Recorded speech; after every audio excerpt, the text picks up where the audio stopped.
بسم اللہ الرحمن الرحیم۔ میرے عزیز پاکستانی بھائیوں بہنوں بچوں السلام علیکم۔ اور ہم لوگوں نے بڑی محنت کی تھی، 18 گھنٹے 20 گھنٹے کام کرتے تھے، اور میں تمام چیزیں چھوڑ چھاڑ کے بڑی اعلیٰ نوکری وغیرہ پاکستان آیا تھا۔ 71 کے بعد جو ہمارا حشر ہوا تھا وہ میں کبھی بھول نہیں سکتا تھا، اور میں نے اس وقت یہ پیشکش کی بھٹو صاحب کو کہ میں ایٹم بم بنانے کی صلاحیت رکھتا ہوں، میں انشاءاللہ بنا دوں گا۔ تو انہوں نے فوری مجھے تمام سہولتیں دے دیں اور مجھے یہ کام جو تھا میرے سپرد کر دیا، اور ہم نے بہت ہی کم عرصے میں ماشاءاللہ 6-7 سال کے اندر ہی ایٹم بم بنا لیا، جو کہ دنیا کے لیے ایک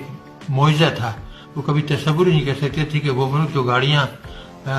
بیل گاڑیاں صحیح نہیں بنا سکتے، سائیکل صحیح نہیں بنا سکتے، وہ ایٹم بم کیسے بنا سکتا ہے، لوگ مذاق اڑاتے تھے۔ لیکن جب ہم نے بنایا اور میں نے دسمبر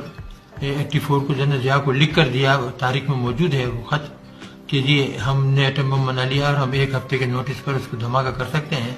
تو وہ بےحد خوشی، انہوں نے مجھے گلے لگایا، میری پیشانی چھومی اور کہا کہ بس اب ہندوؤں کا ہم بیڑا غرق کر دیں گے اگر انہوں نے ذرا بھی ہمارے ساتھ بدمعاشی کی۔ تو یہ وہ چیزیں تھیں کہ اس میں میرے ساتھیوں کا بڑا اہم کردار تھا، میری رہنمائی تھی، صبح سے شام تک ہم کام کرتے تھے، اور ہم نے بہت تیزی سے یہ بنایا، بلکہ نہ صرف ایک بنایا، کئی بنا دیے تھے، اور جنرل ضیاء سے کہا تھا کہ آپ جب حکم دیں گے تو ہم دھماکہ کرنے کو تیار ہیں۔ اور اس کے بعد ہندوستانیوں نے جب 98 کے اندر 11 مئی کو دھماکے کیے، تو پھر نواز شریف صاحب اس وقت وزیر اعظم تھے، ان سے کہا، مشاہد حسین سید تھے، ان سے وہ بڑے پیارے دوست تھے میرے، تو ان سے کہا کہ جی ہمیں چاہیے کہ ہم بھی دھماکہ کر دیں۔ تھوڑی بہت ہچکچاہٹ تھی، لیکن ملک کا مفاد جو تھا وہ سب کو عزیز تھا، اور یہ فیصلہ ہوا کہ دھماکہ کر دیا جائے۔ اور پھر ہم نے ہندوستان کے 5 کے بدلے 6 دھماکے کر دیے، اور ان کا منہ ہمیشہ ہمیشہ کے لیے بند کر دیا۔ اس سے چند دن پہلے یعنی اپریل میں ہم نے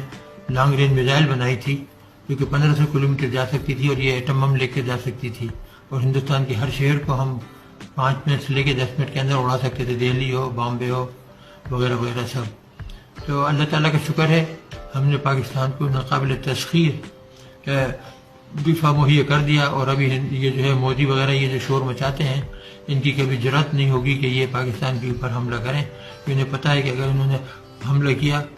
تو نہ ہندوستان رہے گا اور نہ پاکستان، پھر دونوں ہی غائب ہو جائیں گے، اور ہم بھی ان کو صفحہ ہستی سے مٹا دیں گے۔